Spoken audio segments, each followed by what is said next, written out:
என்ன தம்பி, கூட்டுறவு விவசாயம் வந்தாலே வயல்ல வரப்பு எல்லக்கல்லும் எகறி போயிடும் தெரியுமா? அந்த நிலைமையில உங்க நிலத்தை உங்களால எப்படி கண்டுபிடிக்க முடியும்? அதான வரப்பு இருக்கிற இந்த காலத்திலேயே ராவோட ராவா எல்லக்கல்ல 2 அடி நவிட்டு வச்சுட்டு அண்ணன் தம்பிக்குள்ள என்னது ஒண்ணுதுன்னு அதே கல்லால அடிச்சுக்கிறா வெட்டிக்கிறான் குத்திக்கிறான் கொண்டுக்கிறான். அதுதான் மாப்பிள்ள உலகம். உங்க நிலம் எங்க இருக்குன்னு உங்களுக்கு தெரியுமா? தெரியாது. அப்படி இருக்கும்போது நாளைக்கு எப்படி பிரிச்செடுப்பீங்க? இருக்கீங்களா? எங்க அண்ணன் இருக்காரு, அவருக்கு எல்லாம் தெரியும், அவர் பிரிச்சு எடுத்துப்பாரு. நாளைக்கு உங்க அண்ணன் செத்து போயிட்டாருன்னு வச்சுக்கோங்க. மாப்பிள்ள காயத்தை பத்தி பேசுறேன். சரீரம் நினைவில்லாதது. நேத்து இருந்தவன இன்னைக்கு காணும். இவர் எடுத்துக்கங்க, இன்னைக்கு இருக்காருல நாளைக்கு பாருங்க. நான் மாத்திரம் என்னடா, எல்லாருமே ஒரு காலத்துல சொய்தாண்டா.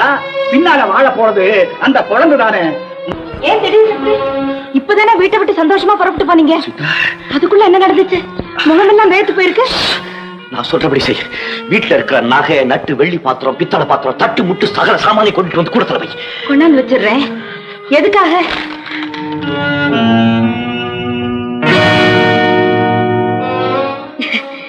இது என்னங்க இருக்கு? என் நிலமெல்லாம் எங்க இருக்குன்னு உங்க தம்பி கேட்டிருக்கான். கேட்டுட்டானே. அதுவும் அவனா கேட்டதா தெரியலையே. யாரோ எழுதி இருக்காங்க, அவன் கையெழுத்து போட்டிருக்கான். போட்டுட்டானே, கையெழுத்து போட்டுட்டானே. சீதா, நிலமெல்லாம் எங்க இருக்குன்னு கேட்டாயினா இல்ல என் நிலத்தை பிரிச்சு கொடுங்கன்னு கேட்டாயினா? அதுக்காக இப்பவே பிரிச்சு கொடுத்துட போறீங்களா? வேற வழி இல்லன்னா ஊர்ல எல்லாரும் என்ன சொல்லுவான்? சின்னவன் புள்ள குட்டிக்காரன் ஆயிட்டான், அவனுக்கு ஒண்ணுமே கொடுக்காம பெரியவன் எல்லாத்தையும் வாயில போட்டுக்க பாக்கான்னு சொல்லுவான். நான் பிரிச்சு கொடுக்க போறேன்னாக்க ஏதோ ரகசியமா அவனை கூப்பிட்டு இருந்தாப்பா வச்சுக்கன்னு கொடுக்க போறது இல்ல. ஊரு பெரிய மனுஷன் எல்லாத்தையும் கூப்பிட்டு அவங்களுக்கு முன்னால 2 பங்கா போட்டு சரி சமமா தான் கொடுக்க போறேன்.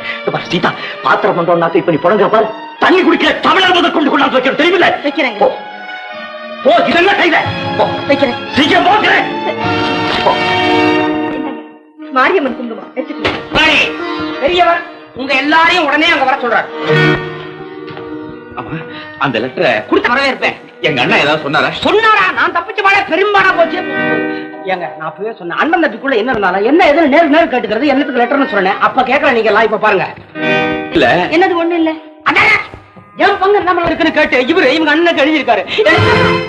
ஐயோ, இப்ப என்ன வந்துடுச்சு? எதுக்காக அப்படி ஒரு லெட்டர் எழுதுனீங்க? இவங்க தான் சொன்னாங்க. அவங்க சொன்னா உங்களுக்கு எங்க போச்சு புத்தி? அவங்க எழுதி கொண்டு வந்தாங்க, நான் கையெழுத்து தான் போட்டேன்.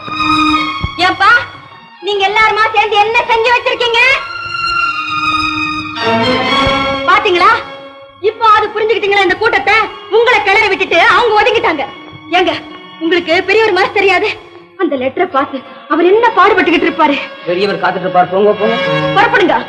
உங்க அண்ணன் தம்பி ஒத்துமைய அந்த மகமாய் தான் காப்பாத்தணும். புறப்படுங்க.